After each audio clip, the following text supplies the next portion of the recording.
October 30th, 2020 and January 8th, 2021.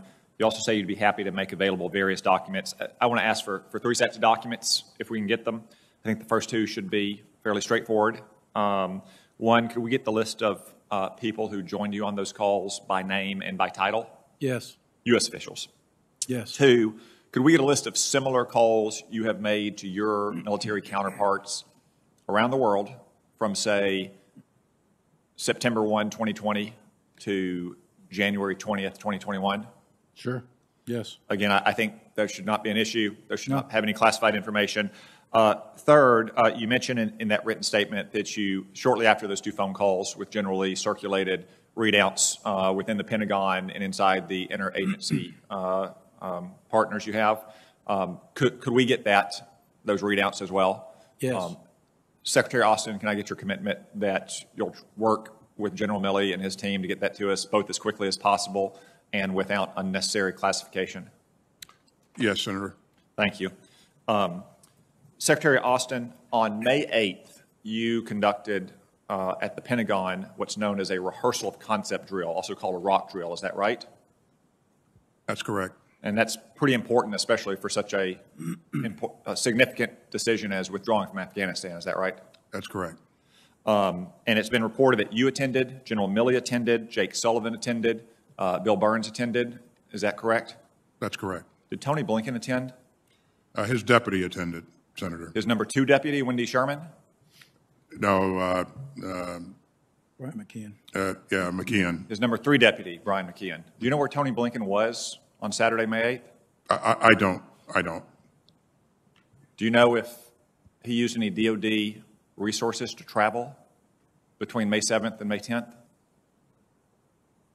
I can certainly find out, but that's not something I would say. Yeah, I understand it's not right at your fingertips, but I think we could probably get it pretty quickly. I'd like to know if Secretary Blinken used any DOD assets, whether aircraft or air bases or personnel, air crews or ground crews, to travel between May 7th, 2021 and May 10th, 2021. Thank you for that. Secretary Austin, who chose September 11th as the date by which we would withdraw from Afghanistan? I'm not sure that, well, certainly that was not a military recommendation, but the military, when asked to provide an estimate of how long it would take to retrograde our people and equipment, that number fell in the range of possibly up to 120 days, but certainly much shorter than that if we were uncontested. And as it turned out, we were uncontested. That date takes you to the end of August. I'm sorry, Secretary, my time is limited. So can you tell me who it was that directed you, the Secretary of Defense, that September 11th was the date by which you would complete the withdrawal? Nobody directed us that September 11th was a date that we would complete. I think that was an objective that was laid out by the administration. I believe the President announced that in mid-April when he announced the decision. Someone had to come up with that date. You can't recall who it was that recommended September 11th? No, that was not a military recommendation. General Milley, is there any military significance to withdrawing by September 11th? I don't know who come up with it, Okay. but sure the significance of September 11th. General McKenzie, it's been reported by NBC News that you told Taliban leader Bardar on August 15th that if they took Kabul, we would bomb them. They obviously took Kabul on August 15th. We didn't bomb them. Is the report that you told him that correct? That report is incorrect. It's incorrect. Thank you. General McKenzie, why did we not conduct ground patrols into Kabul? The French did, the British did, the Germans did. We stepped outside the gate some. We flew Chinooks out to police up our people. Why did we not conduct ground patrols? Senator, actually, I don't believe any of those nations conducted ground patrols into Kabul from HKIA. I believe that the British went out to what they call the Baron Hotel, which is a facility located about 150 meters off the HKIA compound, and they did business there. But no one conducted ground patrols off from HKIA going out. In fact, I'm very confident of that based on, I looked into it with my commander on the ground, so I'm quite confident when I make that assertion. Thank you. Secretary Austin, one final question. Obviously, this is an issue on which many of our troops and our veterans feel very passionately on both sides of the issue. One of those service members, Marine Colonel Stuart Scheller, posted a very critical video on social media last month, and he was relieved of his command for that posting. Media reports today indicate that he is being held in pretrial confinement. Why is that? I don't have any specifics of what caused him to be held in pretrial confinement, and I would certainly ask the Marines to provide that insight. So. Thank you, Senator Cotton. Senator King, please. Do you need a moment?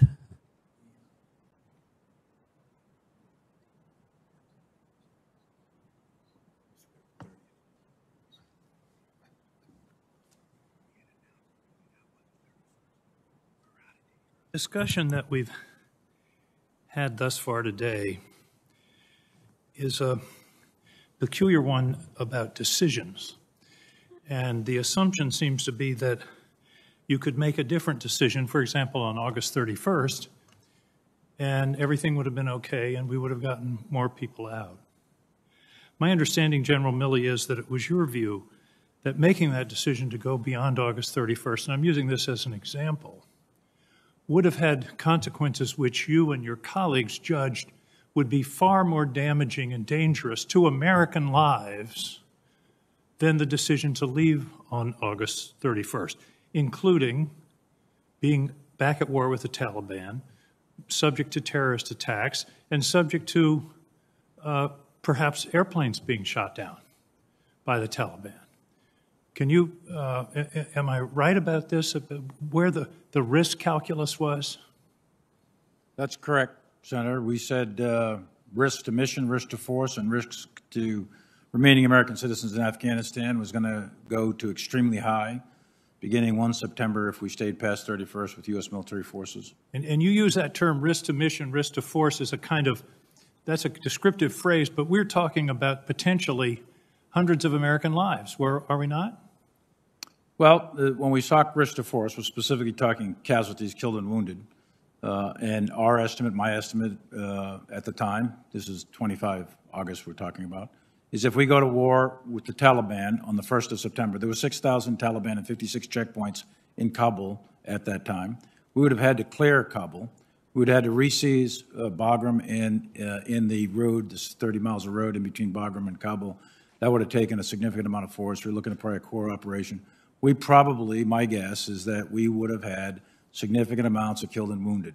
The exact numbers are always imprecise when you're doing those kinds of estimates, but it would have been significant U.S. military killed and wounded, and the remaining American citizens would have been at greater risk. You mentioned we'd have to retaken Kabul. They had 6,000 troops. As I remember discussions in this committee when we were talking about retaking Mosul, the generally accepted rule of thumb is that it takes 10 troops to dislodge one in a city. That dislodging troops in a city is very difficult and takes a large number of attacking troops. Is that correct? It is, but the disposition and composition of the Taliban in Kabul at that time was not the same as ISIS in Mosul. Mosul was a prepared defense. They were dug in, they were ready to go, underground positions, etc. The Taliban had just moved in, so it would have been not that level of fight that you saw in Mosul, but it still would have been significant. 6,000 is 6,000. And you're in an urban area of about 5 million people. So it would have been a significant level of effort, and it would have resulted in significant U.S. casualties. Thank you.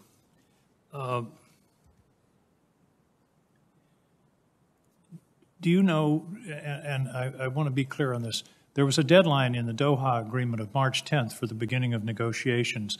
Did the administration, the former administration, make any objections or raise problems with the Taliban because of their failure to meet that deadline, or indeed to ever meet that deadline in terms of negotiations with the Afghan government?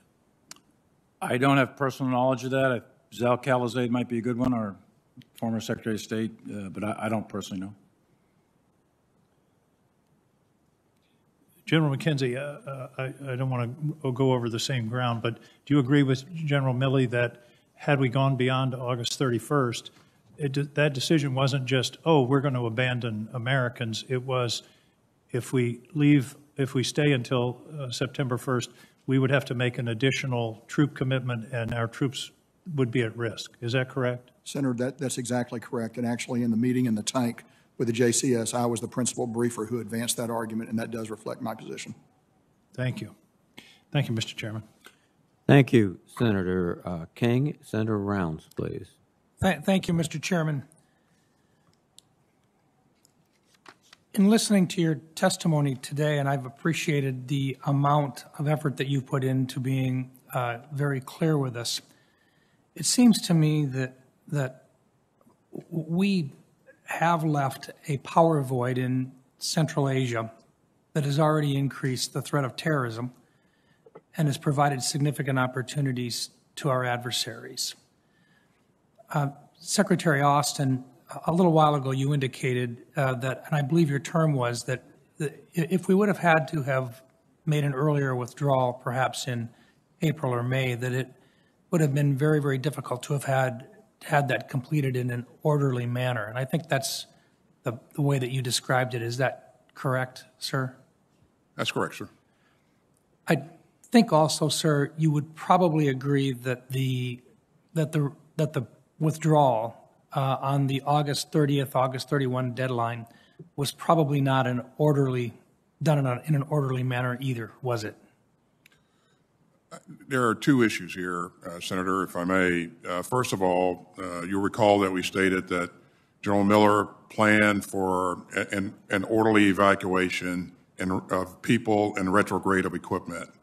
That plan was laid out, it was rehearsed, and it was executed so that by early July, all of the equipment that we wanted to retrograde had been retrograded, and most of the people were out, except for a small element that was in around the embassy and on HKIA. Mr. Secretary, the American people watched with horror on TV during the last days in August, in which our young men and women in uniform not only died, but they were in the middle of huge throngs of individuals desperately trying to get out. I don't believe that you would suggest that that was being completed in an orderly manner. No, so that's the second. The second operation was a non-combatant evacuation, which was, I think you heard me say early on, Senator, we had some challenging times early on.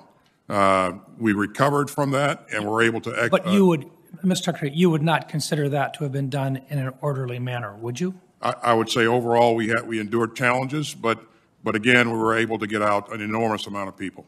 I don't disagree that the young men and women who wear the uniform of this country on that particular very challenging time period did everything they could, but clearly it was not in an orderly manner. They were in a very disastrous, and I think we would all agree, a very deadly situation.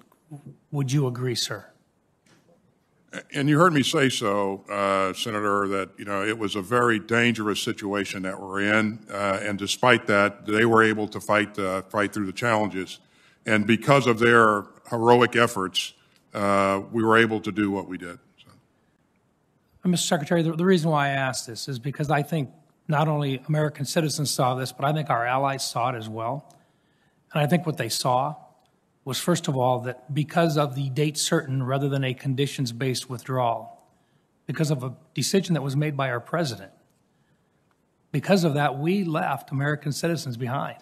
And we did leave Afghans behind who had served directly with our U.S. forces.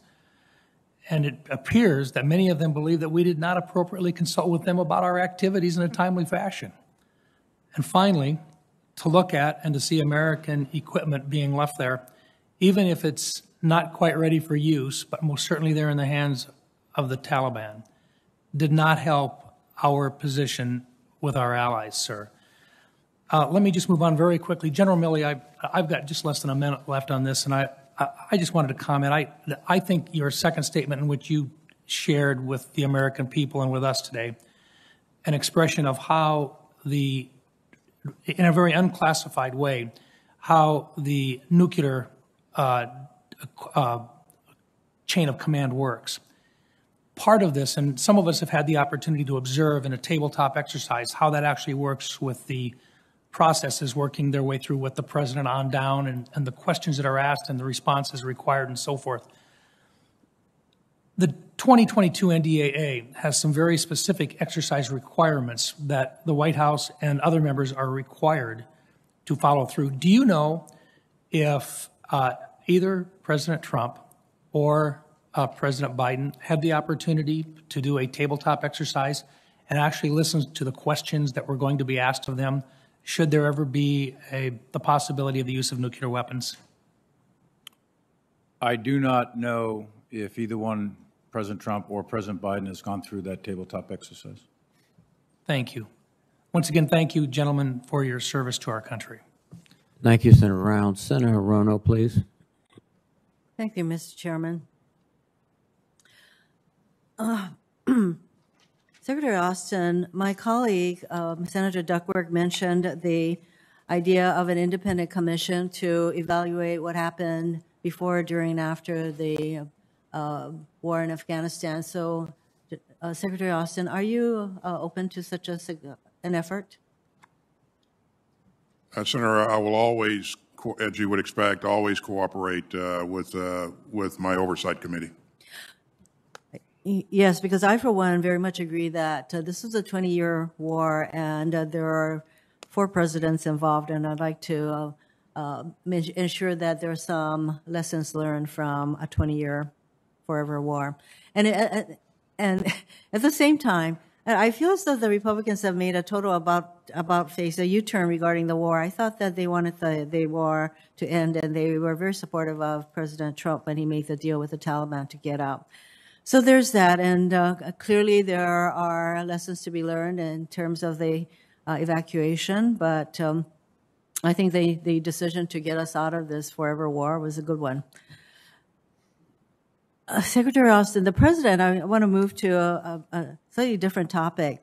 The President has touted the Afghanistan pullout as necessary to free up time and money to deal with near-peer competitors like Russia and China, but that stated rationale is somewhat, I think, at odds with the administration's budget, which fails to align funding priorities with the lines of effort identified in the Indo-PACOM Pacific Deterrence Initiative. Secretary Austin, I had brought this up before when we had a posture hearing, so you don't have to get into it now, but I would very much appreciate the efforts and where we are in terms of meeting the 5 lines of effort under the Pacific Deterrence Initiative. Could you provide us with that? We can, and I would just add, Senator, that I've spent a fair amount of time with our combatant commander since we last talked. He's laid out his plans and his intent, and I'm fully behind the effort that he wants to undertake, and so we look forward to discussing that with you. Thank you. And along those same lines, nuclear disarmament talks with North Korea remain stalled, and I'm concerned that steps taken by the DoD, including zeroing out funding for the Homeland Defense Radar Hawaii, HDRH, and objecting just last week to congressional action to reauthorize funds to keep that program on track, put Hawaii at risk in the near future. And what is DoD's credible alternative to HDRH Hawaii going forward? This is the second time that Congress has had to put back money for that radar. So what is the alternative that the DoD has that will protect Hawaii? Well, the capability that we currently have, Hawaii is protected, and again, this is an issue that we continue to look at, and you can rest assured that Hawaii will not be unprotected. Well, I know that we're protected as of today. I'm looking at the future. So a lot of us have concerns about what is going to happen to the Afghani women and girls with the Taliban coming back. I'd be interested, Secretary Austin, to hear your perspective about concrete steps the U.S. can take to influence a future for Afghan women and girls that honors their human rights and freedoms. Well, I certainly share your concern, Senator, and Taliban's track record on this is absolutely horrible. We'll have to continue we'll have to work to use economic levers and also international pressure to hold the Taliban accountable for some of the things that they said they're going to do. And again, I think will have to be an international effort to maintain pressure on the Taliban. And at some point, I think we'd like to know, specifically what kind of international efforts are bearing fruit with regard to what the Taliban is doing with the women and girls of their country. Regarding our relationship with Pakistan, so I think I'll submit that for the record because I know we're trying to keep to a 5-minute. But the relationship with Pakistan going forward with regard to the Taliban. Thank you. Thank you very much, Senator Hirono. Senator Ernst, please. Thank you, Mr. Chair. General Milley, in the previous round, we established that the withdrawal achieved no security conditions other than an unconditional withdrawal. We had to withdraw by a time certain, a date certain. Has the military, and these are yes or no questions, please, General Milley, has the military's task to defeat terror threats from Afghanistan gotten harder? Yes. Does the Taliban and its other terror partners have more ability to train and prepare in Afghanistan now that we've left? More ability, yes. Has President Biden or his policy staff provided any updated guidance or direction for countering terror from Afghanistan? Yes. Are we at a greater or lesser risk of terror attack from Afghanistan as a result of our withdrawal? Too early to tell. Too early to tell. Yeah, I think we've got about, to elaborate a little bit, we've probably got about 6 months here to really sort this out, to see which direction things are going to go. It's not much time, but that's my personal estimate. It could be out to 12. And then we're going to have some indicators and warnings of what direction this is going to go. But that's where I'd put it. In the previous round, and this is a comment, but in the previous round, each of you had admitted that your best recommendation was to leave a residual force in Afghanistan. Clearly, the president disregarded that opinion, that recommendation, that advice. And I do believe that this has left us less safe. A number of my colleagues have mentioned over the horizon. General McKenzie, you referenced the fact that we don't know yet how effective that will be. We don't have partners on the ground. We talked about the airspace that would have to be used for over-the-horizon capabilities. There is still a terrorist threat in Afghanistan. Now, on August 20th, President Biden had stated, what interest do we have in Afghanistan at this point with Al-Qaeda gone? First, I didn't recognize that Al-Qaeda was gone. General McKenzie, is Al-Qaeda gone? Senator, Al-Qaeda is still maintains a presence in Afghanistan. And Secretary Blinken had said on August 22nd that the threat of terrorism metastasized out of Afghanistan a long time ago. General McKenzie, is there any terrorist threat in Afghanistan now? What we see is ISIS newly rejuvenated with the prisoners that came out of Parawan and Polycharky prison. They're gathering their strength. We have yet to see how that's going to manifest itself, but we know for certainty that they do aspire to attack us in our homeland. And we know the same for Al-Qaeda. So that threat, it has metastasized, and it is resident in other parts of the world. In my part of the world, though, it certainly is in Afghanistan. Yes, it has been reported that the top 22 officials of the new Taliban government are known associates of Al-Qaeda, including 5 terrorists who were once imprisoned at Guantanamo Bay and 13 more who were sanctioned by the UN, the United Nations, as terrorists post 9/11. And I'm very alarmed, Secretary Austin, that your Undersecretary of Defense for Policy, Colin Kahl, claims there is a minimal threat. He called the terror threat from Afghanistan insignificant on a call with senators less than a month ago. He's wrong. I think all of you would admit he's wrong. The FBI director even said that he was wrong last week. He's in denial or he's lying. I would hope that his testimony and comments are not indicative of your own thoughts. And if they are different, I just truly hope they are. Let's just leave it at that. So if the Department of Defense can't get their lead policy official off the couch, which is where he told me he was during closed testimony last week, that he was sitting on the couch. He didn't really care what General Miller's opinion was. If that's the type of thought process that we put into decisions that are made at the Department of Defense with this lead policy official, maybe he needs to go back to the couch. I do think that there is still a threat in Afghanistan. I think we all need to acknowledge that, recognize it. Al-Qaeda is not gone. I hope we all make that very clear to the president.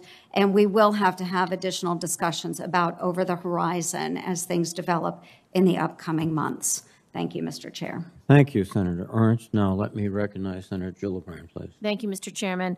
In continuing in my line of question from the first round, Secretary Austin and General Milley, are you aware of any internal audits that are being conducted within the Department of Defense on the execution of the war over the last 20 years? I am not, other than the AAR activity that we will conduct within the department. What's that? After action review. And what will that say? What will make up that review? We'll focus on the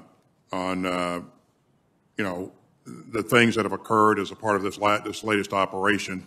But I think your initial question was, is there a review over the last 20 years? And the answer to that is no. So. And do you think a review of broad scope would be useful to the DoD and useful to policymakers in the future, particularly this committee? I do, Senator, and I also think, as I mentioned earlier, that should have an interagency flavor as well. And do you have any recommendations for an external independent review of the war in Afghanistan? For example, what do you think Congress's role should be, and how would such an audit be conducted? What U.S. agencies, countries, and organizations should be included in the review of America's longest war? Yeah, I don't have any recommendations at this point. I can certainly take that for the record, Senator. I would be grateful for that. Secretary Austin and General Milley, this is something that hits a little closer to home. A number of our diplomats, intelligence officers, and service members who assisted with evacuation, including the 10th Mountain Division from Fort Drum, New York, were subjected to acute trauma and chronic stress, a problem we are not unfamiliar with after the last 20 years of war in Afghanistan and Iraq. Families at Fort Drum have told my office it felt like a full deployment compressed into the time of a few weeks. Further, so many of our service members have lost their lives to suicide, which has been devastating. What is DoD doing to ensure that our combat veterans and their families are getting adequate mental health assessment and the resources they need? Well, thanks, Senator. I'll make a comment, and I'll let General Milley comment as well. I think you asked him as well. But you've heard me say before that, my belief is that mental health is health, period. And there should be no stigma associated with seeking help if you're dealing with issues. And I've encouraged the entire force, all of our leadership, to make sure that, number one, we have adequate resources available for our troops and our families, and number two, that they destigmatize the issue of assisting help with mental health issues. Senator, as you know, I commanded the 10th Mountain Division as well as Secretary Austin at one point. And that division is one of the most deployed divisions, along with the 101st Airborne Division out of Senator Blackburn's state. And there's significant mental health capability there to help the soldiers that were on this non-combatant evacuation. And they'll get immediate assessments upon redeployment. It's the normal procedure. And then those that need counseling, it's there. The key that we have to do is emphasize a culture of non-stigmatizing any sort of mental health issues that a soldier, sailor, airman, Marine have, and so that they feel free, they can seek out the counseling we have available. Thank you. I'd like to follow up on the line of questioning that Senator Ernst started. Can you describe for us the Al-Qaeda threat today, where it's located, where you believe it will be going, what the strength is compared to the strength over the last 20 years? And please answer the same question for ISIS, ISIS-K, and other variations of ISIS across the world. You're asking me, Senator? Yes, General Milley first, and then Secretary Austin. So first, I think it would be good to handle it in some detail in the classified session, but in an unclassified session, I would say that the Al-Qaeda threat globally is still there. The threat in Afghanistan has an opportunity now to potentially reconstitute, although it's been ripped apart pretty steadily over 20 years. And Al-Qaeda has displaced other parts of the world with their affiliates in East Africa, for example, Al-Shabaab or AQAP down in Yemen, also in the Maghreb, et cetera. So there's several affiliates worldwide, some of which are quite capable and definitely have aspirations to attack the United States. With respect to ISIS, we saw ISIS core in Iraq and Iraq and all that. That was all ripped apart, but they still exist up there, by the way. And ISIS has found a new home in parts of Afghanistan, although right now they're at war essentially with the Taliban. But ISIS has affiliates as well in other parts of the world because of their brutality. So there are other regions of the world which have high concentrations of very lethal terrorist organizations that have aspirations to conduct operations against the United States. And we have operations in intelligence, surveillance, reconnaissance, et cetera, in all of those parts to continue to watch that. But it has moved in various parts, and we can cover that in some detail in a classified session if that's okay. Thank you. Thank you, Mr. Chairman. I'll pursue both questions for both in classified setting. Thank you, Senator Gillibrand. Senator Tillis, please. Thank you, Mr. Chairman. General Milley and General McKenzie, I ran out of time before I could thank you for some of the work that your staff did in August. We were working several cases. I was involved. I remember a conversation with one of your staff, General McKenzie, at about 3 o'clock in the morning while we were trying to shepherd someone out, and we did get them out successfully along with some American citizens. But unfortunately, we have a much longer list of people that we were not successful with getting out. Between SIV holders and family members, my office alone has over 900 people still on a list of people who are still in Afghanistan. And we communicate with these people through WhatsApp. We were trying to shepherd them to HKIA and then back and forth, and ultimately operations were shut down and they were stranded and left behind. So what role, and Secretary Austin, maybe I'll start with you, what role, if any, and actually before I answer that on the mental health issue, we were working with a Marine who was trying to get an interpreter out. Had been maintaining contact for years. We had all the authenticating documentation. We weren't successful in that case. That Marine committed suicide about 3 weeks ago, retired Marine. So this is having real-life consequences not only in Afghanistan, but here in the United States. So, Secretary Austin, what role, if any, does the DOD play in helping us draw down this list of people that we believe we have documentation that suggests they should somehow get shepherded out of Afghanistan? Senator, first of all, my deepest condolences on the loss of our Marine. Really saddened to hear that. Thoughts and prayers to his families. DOD continues to work as a part of the cell that you may have heard me mention earlier. That's actually run or headed up by the State Department, and Ambassador John Bass is running that. And we're trying to pull in as much information from every corner that we can and refine lists and refine contact information so that we can reach out and make sure that people have the right credentials to be able to leave the country.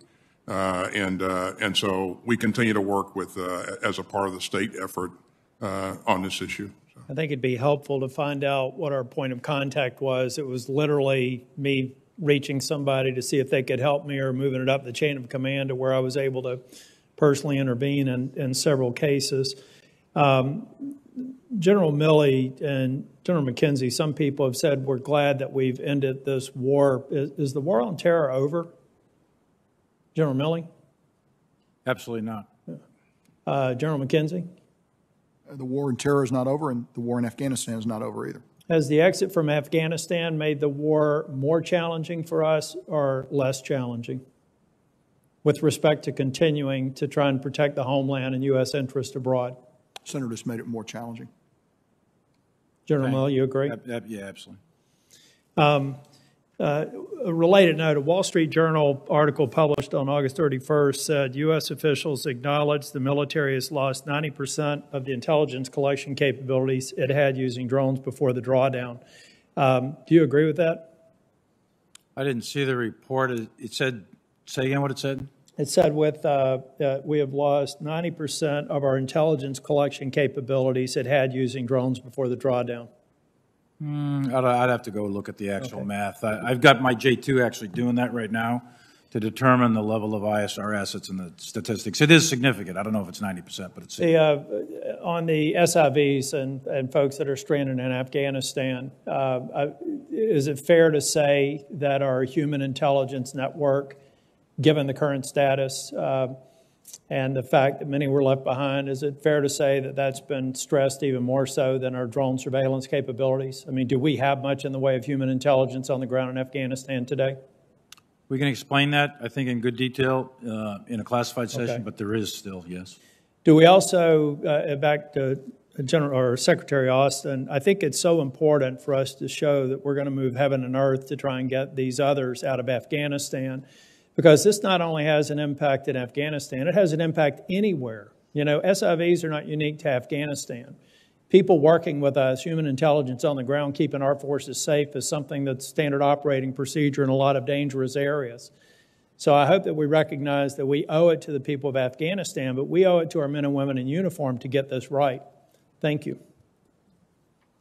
Thank you, Senator Tillis. Now let me recognize Senator Warren. Thank you, Mr. Chairman. General Milley, our military executed a massive operation during the month of August. As I understand it, it was larger than the Berlin airlift. For the record, can you just tell us how many Americans you evacuated? Almost 6,000. I can get your precise number for the record, but it's about 6,000. Let's get the right number for the record, but that's helpful. And how many people in total did the U.S. and coalition forces evacuate? 124,000 total. 44,000 went out on non-U.S. aircraft, and the rest came out on U.S. aircraft. Okay, an extraordinary effort, but still, it's hard to get everyone out. Largest airlift in history. Right. Hard to get everyone out. One problem, of course, is that there were so many Afghan SIV applicants in Kabul waiting to be evacuated because the Trump administration had essentially shut the program down. Withdrawal was a massive operation conducted in a chaotic, unpredictable environment, and some people have criticized you for leaving on August 31st, but I just want to explore that for a minute. General Milley, once the Afghan government collapsed in August, would you say that staying past the date of their collapse would have exposed the force on the ground to substantial additional risk? Yes, and that is exactly what we assessed, that if we stayed past the 31st, the risk to force, U.S. military casualties, the risk to the mission, the ability to continue to execute a NEO, and most importantly, the risk to the American citizens that are still there was going to go to, we assessed, very high levels. And we thought that that was a level of risk that was unacceptable. Okay, and just so I'm sure, and everybody's got this on the record, so if we'd stayed another week or 2 or 3, then it's likely there would have been another attack that killed American service members? Is that what you're saying? I would say that that is a near certainty. All right. For years, we poured money into the Afghan government, and for years, we trained their army, we outfitted them with all the best American equipment, we provided them with overwhelming air power. Even so, both the Afghan government and the army collapsed almost instantaneously. So, General Milley, let me ask you, given how quickly the Afghan government and the Afghan army collapsed, do you think that either or both would have been able to stand on their own with just another few months or another few years of American assistance and training? I think at this point that's unknowable, but my estimate at the time was if you kept advisors there, kept money flowing, et cetera, that we probably could have sustained them for a lengthy or indefinite period of time. Whether or not you would have had a different result at the end of the day, that's a different question. You know, when I hear you say that, it reminds me of all the years that I've sat now on the Senate Armed Services Committee, and how many times the generals have come in front of us, and when you point out every way in which the Afghan government was failing and the Afghan army was failing, the generals respond with, but we're turning the corner now. I didn't say we're turning the corner, Senator. I said we could sustain them. And that we would be able. to keep them, and somehow when we got ready to withdraw, they would be so well sustained that they would not have collapsed instantaneously the way they did after 20 years of sustenance and training? Oh, I think the end state probably would have been the same no matter when you did it. Well, you know, Right. I believe that leaving a force behind would have necessitated that force staying indefinitely. That's right. And many of those service members would have been exposed to unnecessary risk and harm. That's exactly right. We agree.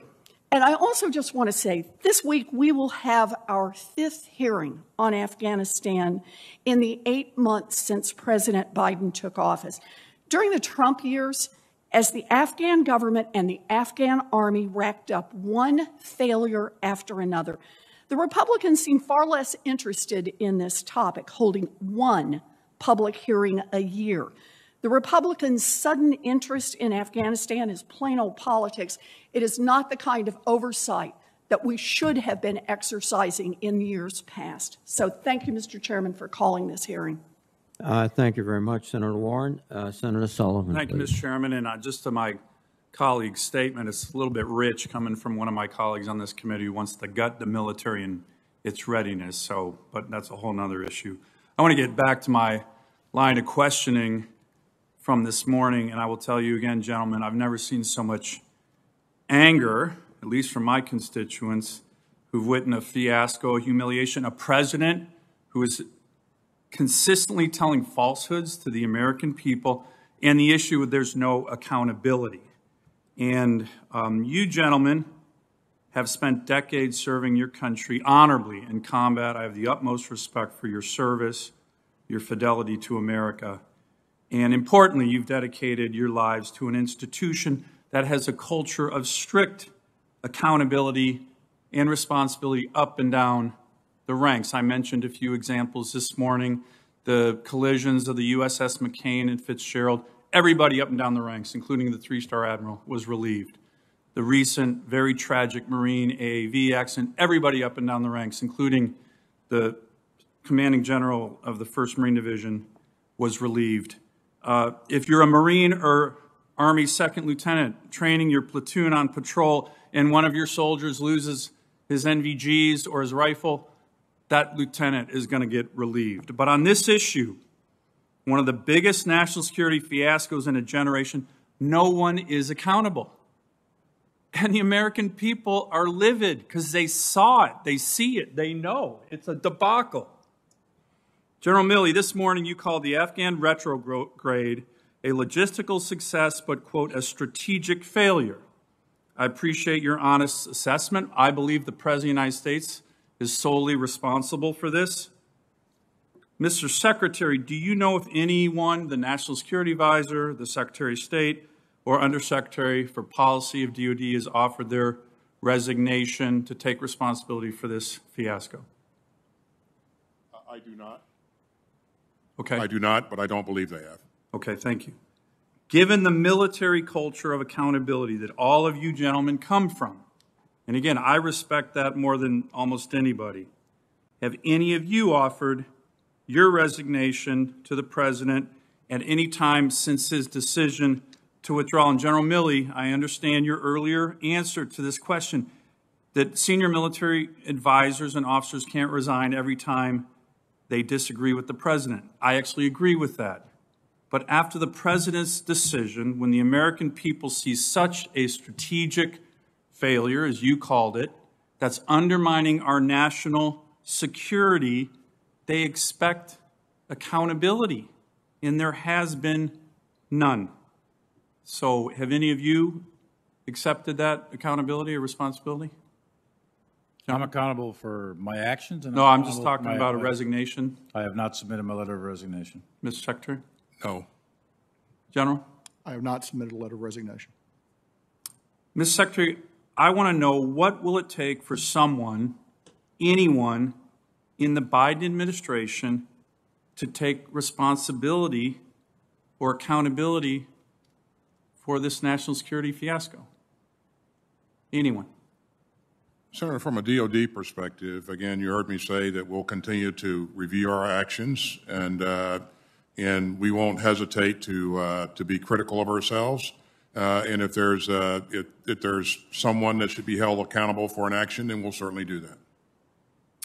I want to switch topics here very quickly. General Milley, do you think if the Chinese Communist Party decided to invade Taiwan, would their military leadership call and give you a heads up? I think there'd be a period of increased tension, indicators and warnings, and I think there'd be an exchange of various communications at all levels. Department You really of State. think the Chinese, and I think you really think the Chinese Communist Party head of the PLA would call and say, "Hey, General, FYI, we're going to get ready to invade Taiwan. I just thought I'd give you a heads up." You honestly think that? I know I'd call him and ask him. No, I I'm would call asking him the and other ask him question. outright. You think he'd give you a heads up I think on the invasion of Taiwan? I think an invasion of Taiwan would be a fairly obvious thing to pick up on. And No, a I lot of didn't. But that's not what I communication asked. back and Let me ask a related question. Sure. I think the answer to that is no. I think if the head of the PLA called you and said, "Hey, we're getting ready to invade Taiwan," and Xi Jinping found out about it, he'd be shot. But let me ask a related question. You said you were, quote, certain that President Trump did not intend on attacking China. That's what you just said. That's correct. Yet you're quoted in the Woodward book as telling the top Chinese Communist military commander, quote, "If we're going to attack, I'm going to call you ahead of time." Is that true, General Milley? Well, let me tell you what I actually said. Well, that's not true. I hope that's Let me not tell you what I actually said, Senator. What I said, if there's going to be a war, if there's going to be an attack, there's going to be a lot of calls and tension ahead of time. But what you you're just going to said, get called. You're going to your get called. testimony was that you were Senator, certain President Trump would not attack. That's your testimony this morning. That is true. That is Okay, absolutely then why would true. you? And I was communicating to my Chinese counterpart on instructions, by the way, to de-escalate the situation. And I told him that we are not going to attack. President Trump has no intent to attack. And I told him that repeatedly. And I told him if there was going to be an attack, there'll be plenty of communications going back and forth. Your intel system's going to pick it up. I said, I'll probably call you. Everybody will be calling you. We're not going to attack you. Just settle down. It's not going to happen. And I did it twice, in October and January. I think if you're giving a heads up to the Chinese Communist Party, I didn't give them a heads up we're going to attack because we weren't going to attack. If we're going to attack, I'm going to call you which was ahead of being faithful to the President of the United States' intent. Time I was expired, being please. faithful to his intent, Senator. Thank you very much. Senator Peters, please. Thank you, Mr. Chairman. Secretary Austin, in your confirmation hearing, you spoke of focusing on our shared interest with Pakistan. A readout from your August call with Pakistan's Chief of Army Staff contained some similar language that you expressed. My question to you, could you please elaborate for this committee on what you view as our shared interest with Pakistan today? And I'm particularly interested in how this relates with the Pakistani government's relationship with the Taliban, now that the Taliban are in power in Afghanistan. Well, thanks, Senator. I think that one key shared interest is the prevention of a humanitarian disaster in Afghanistan or in the region. And so I think we'll continue to share that interest. I do think there is some intersection in terms of certain types of terrorist activity that I think we can both remain focused on. Again, an in-depth conversation about Pakistan probably would be better suited in a closed hearing there. So. Very well.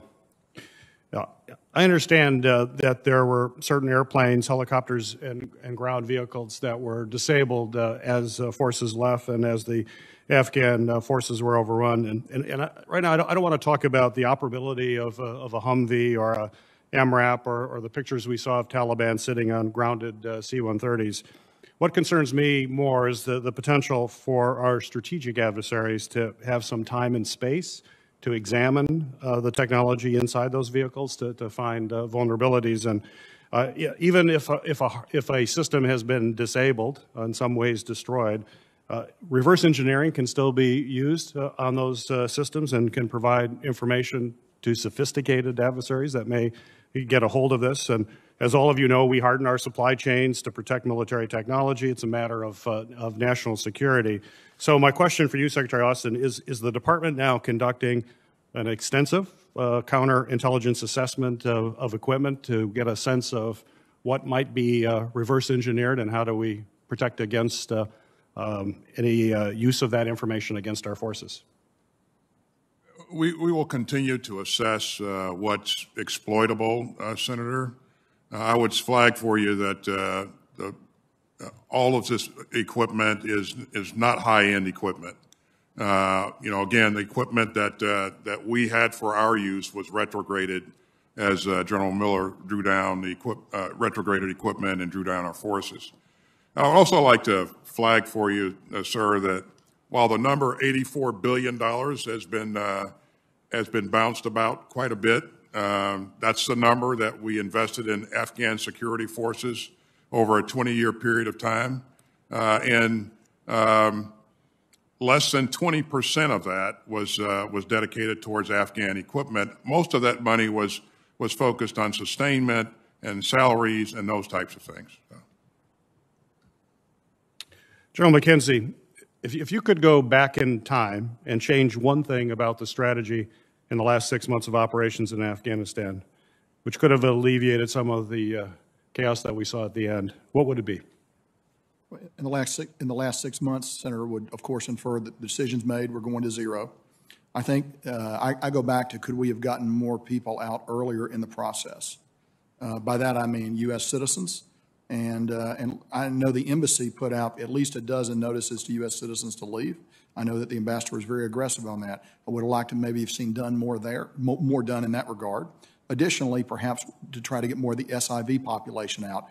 But, Senator, I think we need to recognize that if you're asking the Afghans to fight, and at the same time you're bringing out the best and the brightest, that's clearly a conflicting message that you're sending them. So I don't say that lightly or recognize there wouldn't be inherent risk in taking that course of action. So there would have been risk doing those things. There would have, in my judgment, yes. But that's a way that we could have, could have been more forceful with our own citizens. Although there are very strict limitations on what you can say or do to an American citizen abroad for good reason. So I think you got to trust the good judgment of the people, of the American citizens that are in Afghanistan. Right. Thank you, Mr. Chairman. Thank you, Senator Peters. Senator Kramer, please. Thank you, Mr. Chairman. Secretary Austin, why did the committee not get the testimony for today until 10:35 last night? Were you guys not prepared? We were prepared, and again, I don't know the specifics of what last-minute adjustments were being made at what level, but we were prepared. Well, it must not have been a level below you then, or you'd be aware of it, right? So it would have to be a level above you. In other words, did the White House withhold your testimony? General Milley, did you have your testimony done before 10:35 last night? We did, but the White House wasn't withholding my testimony, no. Who was? Nobody. I mean, you have to submit, when you submit written documents, as you well know, you have to submit them to OMB. Right. They reviewed them in the afternoon. We got them back, 1900, something like that. And then we made the changes and submitted them. And yes, we were late. But it wasn't you. No, it was wasn't OMB. Any intent to block. Yeah. It was somebody's strategy, is my guess. Just might not have been yours, but it clearly was somebody's. General McKenzie, about a half hour ago, you said, we know for certain ISIS intends to attack us at home, or something to that effect, right? Is that correct? That's correct.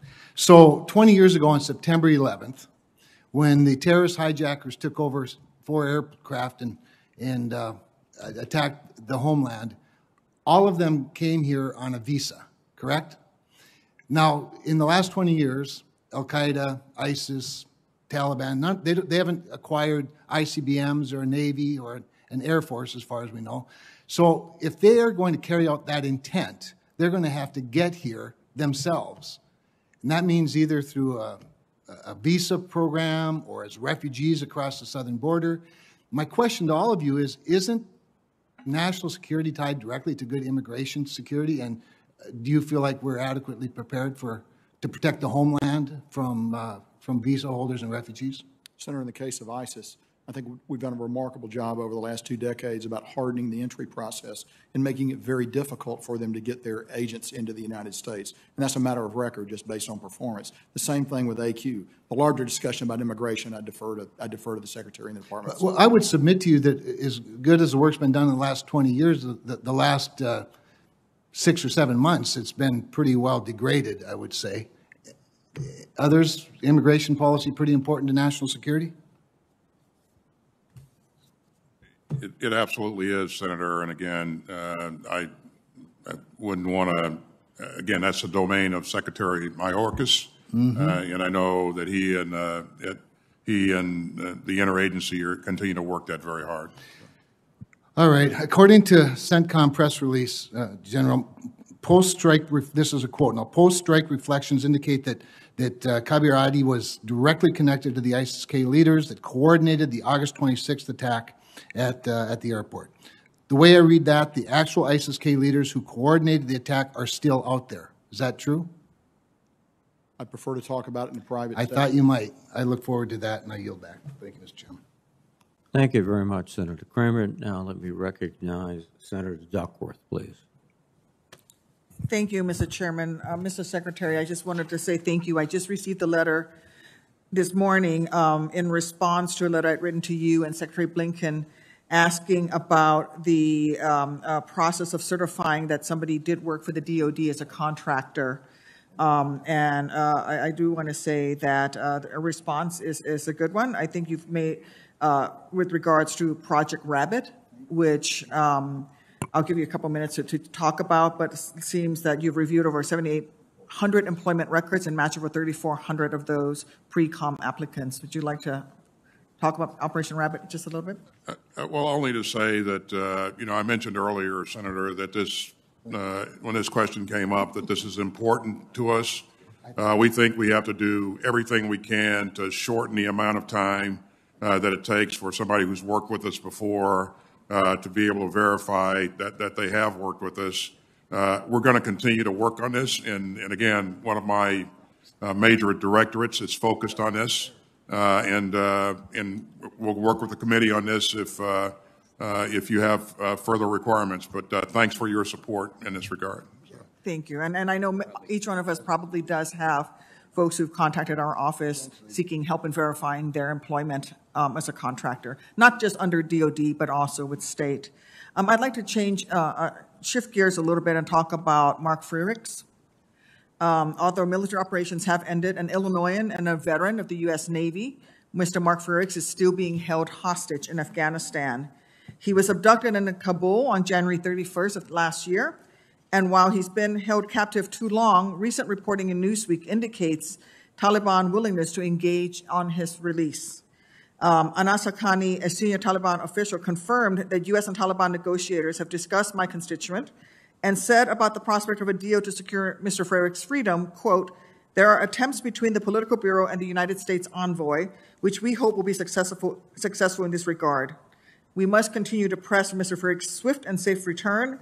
This must be a top priority for our government."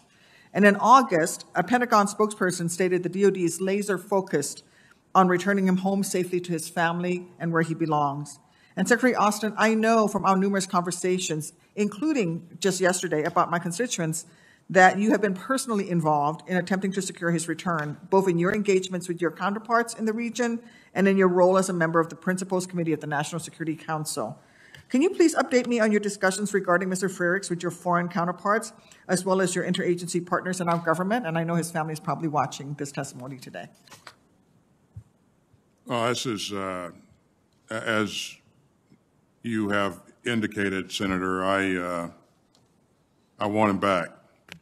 And, we're going to do everything, continue to do everything we can to get him back. As you and I have talked in other sessions, I've engaged the chief of the Pakistani Army on multiple occasions to solicit his help. I've engaged other senior leadership, Qataris, for example, to use their influence to see if they can help us there. we'll remain focused on this. This is, I'm hopeful that we can see some daylight and some movement here in the future. I don't have anything to offer you in terms of specific readouts from the interagency process, and I defer to Mr. Sullivan to provide commentary there. So. Thank you, Mr. Secretary. And I appreciate your commitment to getting Mr. Frakes home. I am, however, frustrated by how little information there has been made available to congressional staff and others when it comes to everyone who's trying to get allies out of Afghanistan. General Milley, I understand from public reporting that you've been working with some veterans groups and some other NGOs who have been voluntarily offering their help in the continued effort to evacuate Americans and at-risk Afghans from Afghanistan. Can you share any details with us and the public today about that effort? Yeah, so what we did, Senator, is we did a little bit of outreach to some of the groups that are probably well known to folks in this room.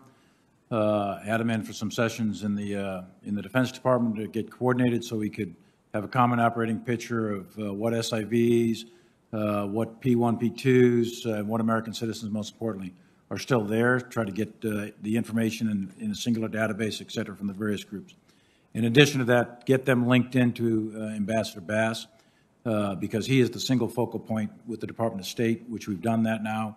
And we have a joint staff general officer who's involved in that working group with them, and he's our liaison and brings them all together in order to get all the information, in order to develop courses of action to help bring out additional American citizens and others.